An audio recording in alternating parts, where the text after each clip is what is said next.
This week on the Walk On podcast, people participate when they feel a connection to something. And I think local news can only do that in a way that national news or others can't. And to me, it is, I think, what you're talking about. It's I know that person, or I had the experience that person had. They can see themselves in that person that you're featuring or interviewing or talking to. I think that's really valuable. And maybe you should share that with some news directors around town. Because to lean into that, I think would have significant value. You can't be everything to everyone, but if you can find those one or two things that people really identify with, that's where I think the value comes in. 1,000 times I walk by. Hello and welcome to the Walk On podcast. Glad to have you back. And if this is your first time, welcome. I'm excited about our guest today for a number of reasons. But before I do that, just want to give a reminder for folks that have been here before or those of you that are new. The Walk On podcast is really about exploration of purpose and leading with passion. It started as a journey for me a couple of years ago as I kind of got to this place in my career where I was looking for new challenges, opportunities, and really wasn't sure what that would entail. And did a lot of reading, watched and listened to a lot of podcasts, and realized with my experience professionally, being on camera or news studios, it was just a good opportunity to launch podcasts. So I have the great pleasure now of using this as a conceit for interviewing people and learning all about them and their experiences. And that's what we're doing today. I'm thrilled to welcome Ginny Ryan. She is the Senior Vice President, Director of Community Engagement and Communications at Canandaigua National Bank. Ginny is one of those amazing people that is a fabric of a community since 1987. She was the face of Rochester TV as an anchor of WHAM TV. And really, truly, it's one of the things I want to talk about. In a smaller market like Rochester, these personalities become family. They become people who champion local nonprofits. They break hard news. They break exciting news. And so someone who grew up in Rochester and moved away and came back, she's been part of my TV experience for a very long time. So Ginny, I'm excited to hear about the new role as well, where you're committed to fostering strong community ties through impactful philanthropy, meaningful events, and content that informs and inspires, which is right up your alley. So Ginny, welcome. And thanks for joining the podcast. Oh my goodness. What a wonderful introduction. I don't know. It's all downhill from here. No, I'm sure not. Very kind. I really am deeply appreciative of the invitation. Thank you for your interest. Absolutely. Well, why don't you tell us a little bit more about your background and who you are, and we'll get started from there. Sure. How much time do we have? Well, as long as you want to go. As long as you didn't say you grew up watching me, I feel a little bit better about that. Because I did start in the Rochester market 38 years ago, right? 1987, almost 40 years ago. I mean, I've been out of TV for about 2.5 years. So it was a long career, one I am so grateful for. It's the only thing I ever wanted to do in life was to be a reporter. I actually wanted to be a newspaper reporter first. I grew up on the west side of Monroe County in the town of Gates. And I had a third grade teacher who turned me on to writing. And Watergate was happening at the time. Like so many journalists of my era, we were all influenced by that. We saw the power that the media could have on impacting events and, disrupting power. And that was a real draw for me. And I loved writing. I wanted to be a newspaper reporter, got to college, and they weren't taking anyone on the school newspaper. You had to be a junior. So walking to the student union. Yeah, And the radio station was taking anyone that could breathe. So I walked in there and I met the requirements and just took off from there and began to love the broadcast aspect of journalism.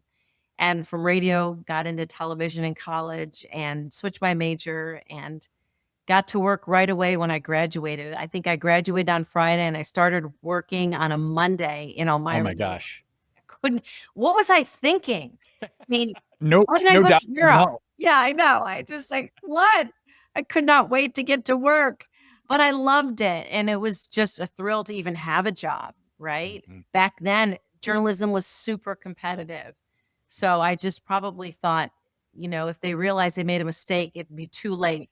If I started working, they wouldn't want to fire me. It's amazing. I have so many friends over the years who, shared their story of starting in market number 150 and Mhm. out of college and trying to work their way up. And it's a really tough industry to grow and get the opportunity that you did. So how did you go from Elmira to Rochester? Obviously, it's a short couple hours away, but what's that journey to becoming the face of a network? Oh, well, broadcasting is almost like a ladder, right? On the top of the ladder, the top rung is New York City, the Mhm. biggest media market in the country. Chicago's number two, or LA, or in that order. And then at the bottom are those small markets. And I started at 164. I think at the time there were 211 Yeah. media markets. So I was really Yeah. close to the bottom rung. So you had to work your way up those rungs. And Rochester is about in the middle, or it was. It was Mm. like it was 75th or something like that. I think it's probably smaller by now because of population decline. Yeah. So, generally, you move up those rungs in the ladder. You might go to, if you're at 164, you might go to Erie, Pennsylvania. And you send out, just like you send out a piece of paper with your resume, you send out a resume tape in broadcasting. And boy, did I send out a lot of tapes. And some people never respond. It's just, they don't even say no to you, they just don't respond. But the news director at Channel 13 took the time to not only respond, but he critiqued my work. He told me Wow. what I needed to do to get better. He was the only one to do that. And I seized on that opportunity and his kindness, and so I would take his letters and apply everything he told me into my next tape, and I'd send it to him. And we must have gone back probably 5 to 6 times. And I would apply for openings every time he had one. And, eventually his critiques to me got a little bit shorter, and he was more complimentary towards the end, and they had an opening at the time. Dick Burt, I don't remember. Do you remember Dick Burt? I do, yeah, Yeah. yeah. It was Dick and Don. Dick was retiring. By no means was I in the running to replace Dick, but it created an opening in the station. A lot of people moved up, and at the bottom rung again was a weekend reporting gig, and I got it. So grateful for that news director who took the time. So many times I think now people look at someone who will give you feedback, candid feedback, in a negative light. But at the Yeah. time, I looked at it as a gift, that he was willing to invest in me. And it was not always pleasant to read that kind of Yeah. feedback, Yeah. but my gosh, it was a game changer for me. So anyone who's willing to take the time and sit down with you, I think I would encourage anyone to do that because it does change the path of your career. Two things stand out for me there. One, the strength of character and your sense of you, that wasn't deflating, right? So many people, and I think that's maybe a bit more the case now I've seen in the work world, but any sort of feedback, even if it's constructive, is negative and taken personally. And so, that's kudos for you for really Wow, seeing that thanks. as an opportunity to grow and learn. But the other thing is, did you ever ask him why, out of all the tapes you sent out, he was the one who took time? I never got to ask him. There's a funny story behind it. So I showed up at work my first day, and I was waiting for him in the lobby, waiting, waiting. No one came. It's no, going from 9 o'clock to 9:15 to 9:30, quarter to 10. I'm like, is there a mistake? Did I not get the job? Finally, a gentleman I didn't know came out. He was the assistant news director, and he said, Gil, the gentleman who hired me, left the company Oh my last week. gosh. Yeah. So I never got a chance to ask Gil that question. And I was very glad that his departure did not mean the end of my short career at I was Channel gonna say my 13. first thought would have been like, do I have a job? Like, is that, did I go with him? Yeah, well, I was thinking this I thought this was too good to be true. It definitely was. Yeah. Yeah. It's really amazing. So that sense of support, direction, guidance, it where does that stand in the industry today as you've watched these cycles of people come and go? Is there that generosity more maybe now than before or about the same? What's your sense on that? Oh, the industry has changed so much. It's definitely an Yeah. industry under stress right now. In some ways it's stress that, it brought on. Yeah. I don't think it's evolved enough and changed with the times enough. And there's Yeah. a lot of reasons why that's happened. So there's some stress that is self-induced to the industry. And I Yeah. don't think that young people get the experience and the opportunity to be coached as much as they once were. We used to have consultants we would spend a weekend with. They just don't have that Wow. anymore. It's a churn and burn kind of environment. And it's unfortunate that they don't have those opportunities because it does accelerate your growth for sure when people invest in you. I wish that was the case, but it's not anymore. It really isn't. There's a lot of pressures on the industry now. It moves in a much faster pace than it used to when we began in it and I began in it. So, no, I don't think that happens, those coaching opportunities. And I don't think that would be a surprise to a lot of people. Yeah.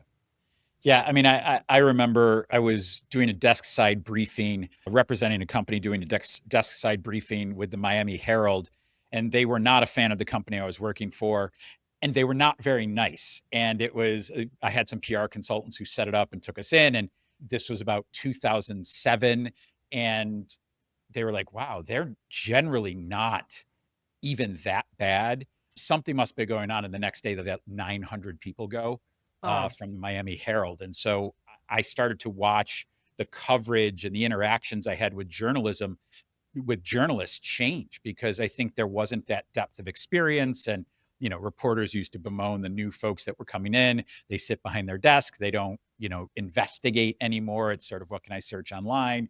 So personally experienced that. And I think just watching as a fan and consumer of news, seeing the competition for eyeballs, everything's breaking news, everything's mhm. an alert. And it's news is very different, I think.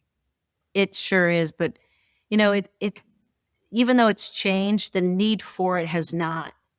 As a society, we still very much need it, and we all pay a price.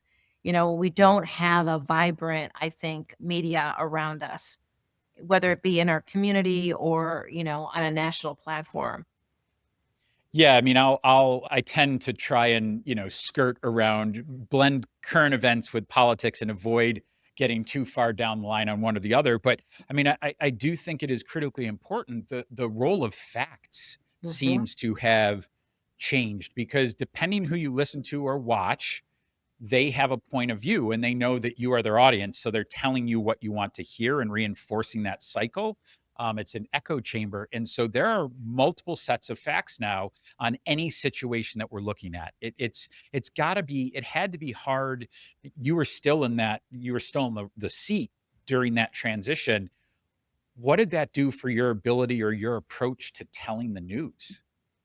It was challenging for sure, and people would criticize us or they might send an email or a phone call and say, "Well, you didn't tell this."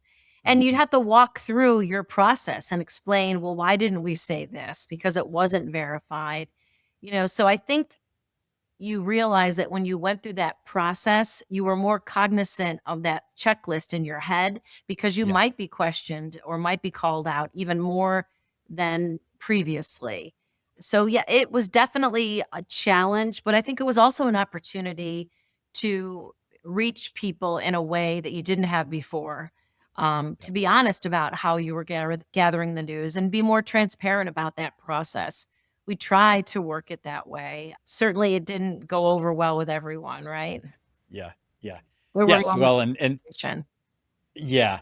Well, you've mentioned a couple words that bring me back to a question I had. So opportunities, pressures, right? I've genuinely believe that you and other people, when we talked, you mentioned Don Alhart and others are truly institutions in our community. And so, what are the opportunities or pressures that come with being a face and a voice of a community for so long, where you were rooted in, in what's happening every day? Gosh, I didn't think about it as pressure as much as just a really terrific opportunity. Yeah, You had a front row seat to everything. People were just incredibly kind. It wasn't uncommon, and I still hear it is Hey, you were in my living room every night, you know? Sometimes I even hear you were in my bedroom every night. You're like, hang on a second. Yeah, I did do the late news, so that would make sense. It just shows the level of people welcoming you into their home, and that just was just a wonderful reminder of the intimate relationship you have and the trust that people have when you welcome someone into your home to share Yep. something with you. Those stories, I just never took it for granted, and people were incredibly not only kind but supportive along the way. Definitely made a ton of mistakes, and I definitely grew into the role, and people were very patient with me. And, in every way, all the experiences I had at 13 have put me in the place that I am today. Those connections, and people cut you a lot of slack, Michael, when you do a Mhm. job that is recognizable. They do, and Yeah. you have to be cognizant of that. That you're not that it's not really you that's getting the recognition, it's the job. And I think that's very important to keep in mind, because when you Mm. start believing it's you and not the job, then we got a Yeah. problem. You know what I'm saying? Uh, Yes, I think that's also being incredibly humble, but yeah, I get the point that you're playing a role almost. And mhm. I mentioned before we came on the podcast, I mentioned working at Walmart, and I used to joke when I walked into a room, I didn't know if I was going to get punched or hugged. And I had to pretty quickly realize, yes, there are things that I might say or do that then it becomes about me, but it really was about I'm representing this brand, I'm representing this institution. And so what people are bringing to that conversation most often is not about me, it's about what they think of that organization. Mhm. And so it's healthy to try and keep that distance, and you certainly don't want to, be reading your own press clippings, as they say. So there's a balance you've got to find in there. 100%. And, so much of the success that you're lucky enough to achieve is because of the people that you're surrounded by. That was never lost on me, that I had some serious shoulders to stand on with Don and Mike, Bill Peterson, and Doug. So you didn't get there alone at all. And those are the people that you saw on TV, but there's a whole team behind you of people that, helped you put together, that product every day. So wasn't just you at all. Yeah. I may stumble on this question because it's coming to me as we're having this discussion, but I think of, market. I was in Atlanta for a long time, and they're a top 10 market, maybe Yeah. like 7 or 8, and, they're all those people are striving to go to 1 or 2 or be a bureau in DC for a big network. There's a pressure there, right? This constant, like, "Is this my shot? Is this something I blew? I missed that opportunity now," versus that responsibility, but that opportunity for grace in a community like Rochester, where maybe the expectations of news are different. Maybe the expectations of the role you're playing is different than somebody who's in New York or LA. Is that a fair assessment, or is that not what you felt at all? I think that is a fair assessment, and it's an astute one as well, because I think, the higher you go, the more risk there is in your career. I mean, not that there isn't risk everywhere along the line, but in those big markets, the stakes are very, very high.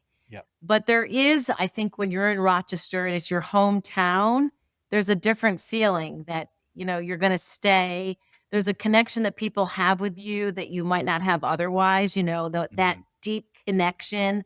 I grew up with her. I went to school with her. I work with her Yep. mom. I know her brother, that kind of thing. So that is something I think that doesn't necessarily guarantee your longevity, but boy, it sure does help to have Yeah. that connection and that familiarity by far.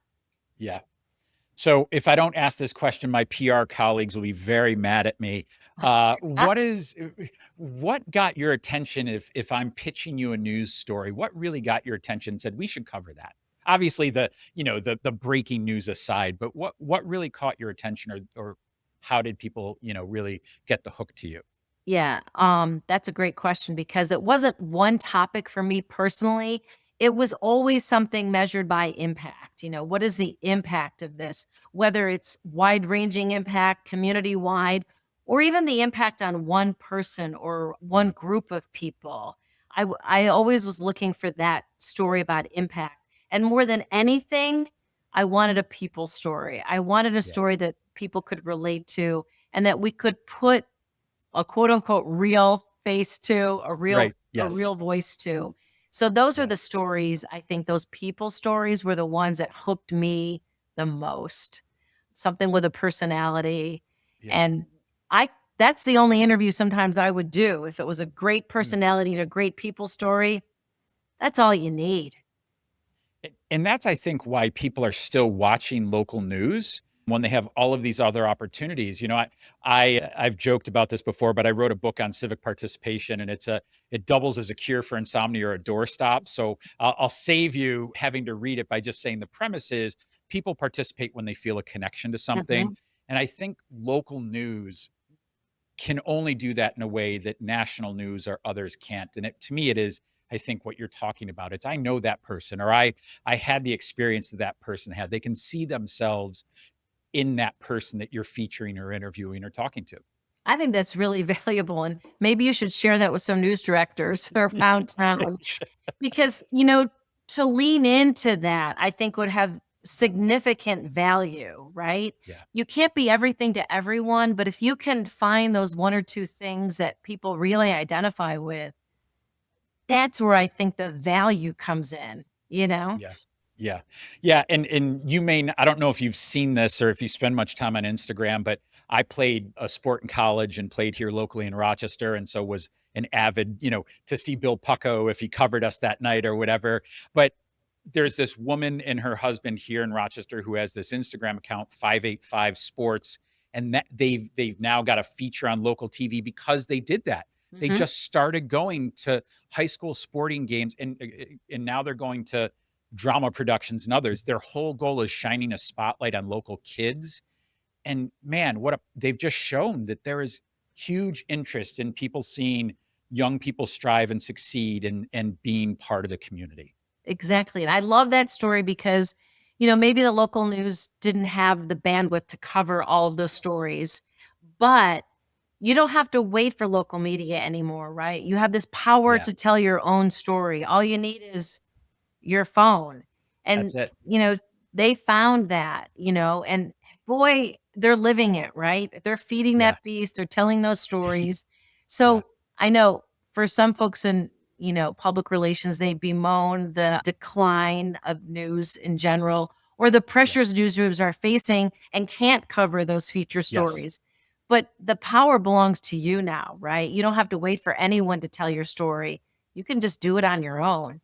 So as much as, we we have lost some with local media, we've also gained a lot with those abilities and finding your audience and your platform to tell those yep, stories like you're doing right here, right now. yeah.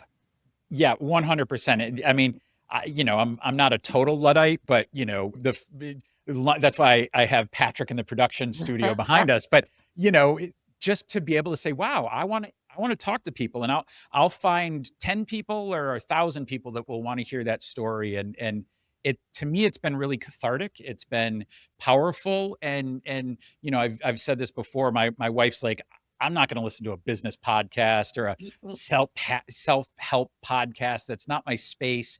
And she's like, I listen to every episode because I find these human connections. I learn about the human experience. And so it's just been tremendously rewarding to get to interview people like you who've just done really interesting things and share your journey, and people want to hear that. So I appreciate you giving that shout out. Well, let's pivot a little bit if we can, Okay. Ginny, and talk about this transition you made. So you've had this really long, important, impactful career, and then you say, I want to do something different. So where does that come from? How does that opportunity present itself?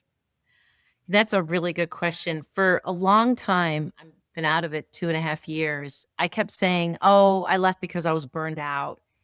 And in reflecting on that now, I don't think that told the whole story. And I think it was really short sighted of me to say that I was burned out. It was much more than that. And that almost seems like a defeat. You got burned out and you stopped, you had no more energy. And I don't think it was that. I think that was something that we say it was a crutch. But 3 years before my contract was up, I read a book called From Strength to Strength. Have you ever heard about it? I haven't. Arthur Brooks. Highly recommend it. It would be Okay. perfect for this podcast. Perfect. It's about career changes. And the whole idea being, how do you prepare for that second half of your career? I won't get into the whole thing, but I read Yep. it and it did motivate me because it got me thinking about what's next and how do you take the things that, that you did really well and transition to make it another part of your life that has Yeah. equal value and kind of, be in the driver's seat, recognize when things are changing and embrace those changes. So I read that, kind of forgot about it, but I think it was always in the back of my head. And, when you are in broadcast news, you sign a contract anywhere from 1 to 5 years. My contract was up about a year and a half before I began thinking about it. And I had a feeling that I needed to make a change. There were a lot of changes happening in the industry. And instead of thinking of it as being burned out, I think now in reflecting upon that, I love the job so much. And it was the only thing I ever wanted to do. And I wanted to leave while I still loved it. Yeah. That I wasn't going to be a curmudgeon walking into the newsroom and people, Yeah. oh, here she It comes. wasn't drudgery to show up. Exactly. And I think Yeah. one day I sat in the parking lot towards the end, before I even made my decision. And I used to run in, couldn't stop the car fast enough. We could throw it in park. Yeah. And that one day I hesitated a bit and I was like, oh, I've not had that feeling before. Now everybody has days like that, but it was recurring. And I thought, I wanted to leave while I still loved it, while I was still a force for good. And while I still had the opportunity perhaps to do something else, because I think had I signed another contract, it would have been my last one. I'm that kind of person though. If I'm going to a party and I'm having a great time, I'll look at whoever I'm with and go, okay, I'm good. I want to go. I want to go. Yeah. Well, it's good. Before I think Yeah. bad happens, before I say something, before I spill something. Yeah. So I think it's the same idea for me. And my boss at the time, Doug, and I came to this realization, Doug Embledge, at the same time. And we went to our general manager and we shared it with him. I'm not quite sure he believed us, but he said, why don't you both work part-time? I was like, oh, well, that sounds kind of nice. And I went home and told my husband, and he was like, mm-mm. And I said, why? He said, because you're going to still work full-time. Yeah. He said, you only know how to do that job one way. Yeah. And I never tell my husband he's right, ever. I still haven't told him he's right. But he was right. Well, I hope he doesn't listen to the podcast just for that reason. I'll give him the credit. I'll tell him. But I needed to do that job at a certain level. I knew what I needed to do that job. And I think I would have felt defeated had I done it in a different way. So I pivoted on the burnout to a little bit more of, I loved it, but it was just time to try, like the book said, to use those things and my skills in a different way. And, I'd worked nights for a long time, 30 years. And I felt it was time to kind of get on the same schedule with my family and friends. Yeah. Yeah. So, That's amazing. And so now you are working at Canandaigua National Bank, leading their communications and engagement. yeah, I love it. It checked all the boxes for me and ones I didn't even know that I wanted checked. I was on the verge of accepting another job. It had taken a year, to kind of get your name out and let people know you were looking. And this opportunity came up. I wasn't going to talk to them because I was on the verge of taking another job. And it was Doug Embledge who said to me, just meet the guy for coffee, And I thought, Great you're right. advice. It was great advice. Yeah. And I met him. He was from Canandaigua National Bank. And I didn't know too much about the job. I think he was still thinking about it, but I knew that I wanted to work for him. He was just one of those people that you walk through fire for. And in an instant, we've all met people like that, that are brilliant and motivational and kind. And I thought, I want to work for him. So it kind of went from there, and I pivoted, changed the idea of what I wanted to do. And, the role has evolved, which they've been so great about. They wanted, I think, a little bit to see what I was capable of. And, I wanted to understand the bank and figure out how I could work best within the great successes that they've had. Yeah. That's amazing, and I'm sure we could spend a ton of time talking about that new role as well, but I'd love to get your thoughts, and we've talked a little bit about some of these, but I'd love to get some fine points on them. How do you define living or leading with passion and purpose? What does that mean to you? I always think about passion as a thing that excites me, and then purpose is what motivates me. But boy, if you can find something, and I did have a career that married that passion and purpose almost as if they were completely aligned, you know, consider yourself very, very Yeah. fortunate. My passion was for storytelling, and that ended up being my purpose to share stories of people in the community.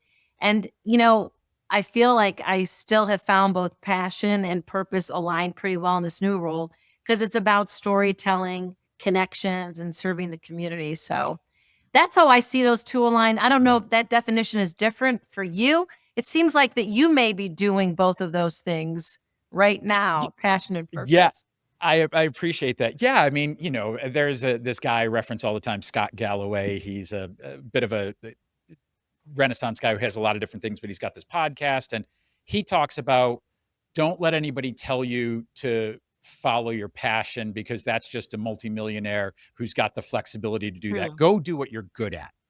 And I get the point, right? Like I get what you're innately good at, you should, bring into the world and you should invest in that. But man, if you don't like, this isn't work. This is fun talking to you. Like, it's just so great to ask questions and learn about your experience and have a conversation. So I don't know. I guess I agree with you, and I don't agree with Scott. And while I respect his opinion, I think you have to marry those. I think you have to be passionate about it and purposely focused on doing something that provides value. And yeah, I agree with you 100%. Ah, I hear you talking. When you have passion, to me, it equates with energy. You Yeah. feel that energy, you feel that enthusiasm that comes across when you speak about what you Yep. do and, having these conversations. It's there, Yeah. and you can tell when you meet someone who's energized by their passion and purpose. Which is why I love that it wasn't burnout, right? I loved your perspective. I wanna go out while I'm still at the top of my game, while I'm still enjoying this, and that passion carries through because you have a responsibility, right, to the network, to your viewers. You have to show up every night as hard as that is, and, if you have an off night, that carries over to how somebody's feeling about their world. So I thoroughly respect and appreciate that, and I don't see it as burnout either. I really appreciate your perspective. Well, let me ask you one more question. If Sure. you've been generous with your time, so let me do one more. What advice would you give to someone who's trying to find their purpose or passion, whether that's the career transition or just, in life? That's a great question. I know a lot of people are searching for that. I would say be willing to work hard. Sometimes you don't find those things. You have to do some self exploration and digging. And along that vein, be curious. Mhm. Think about the things that you like to do, you're good at doing, and that really energize you. And Yeah. then be willing to put the time in again. And don't be afraid to be specific in Yeah. terms of what you want to achieve to set those goals, not in a limiting way, but dare to say, this is what I want to do, or this is the job I want to have. And then find the person doing it and ask them how they got there. I did that Yeah. a lot throughout the course of my career. I talked to a lot of people about what it took for them to get into the field of journalism and different things like that. So I was able to kind of put together what would work for me Yeah. and maybe not necessarily what worked for them, but pull things out of those Yeah. stories. And make them your own. By the way, I've asked that question of every guest we've had on. We're 4 seasons, and no one has said, "Dare to be specific about what you want or your Mm. dream," and I love that. Okay. I think that's really impactful. I think that's great. Well, Um, thank you. well well, Jenny, thank you so much for being on. This has been a pleasure. I could do this all day. Thanks You for your too. time. Thanks for your service to the community, and, appreciate you being on the podcast. Thank you so much. It was a lot of fun. And I'm going to send you a copy of From Strength to Oh Strength my gosh. so you can I, read I it. appreciate it. I Yeah. appreciate it. Well, this is the Walk On podcast, people leading with passion and purpose, providing a roadmap for your personal journey. Hear their stories, find your passion, walk on. Again, Ginny, thank you. Thank you. It was so much fun.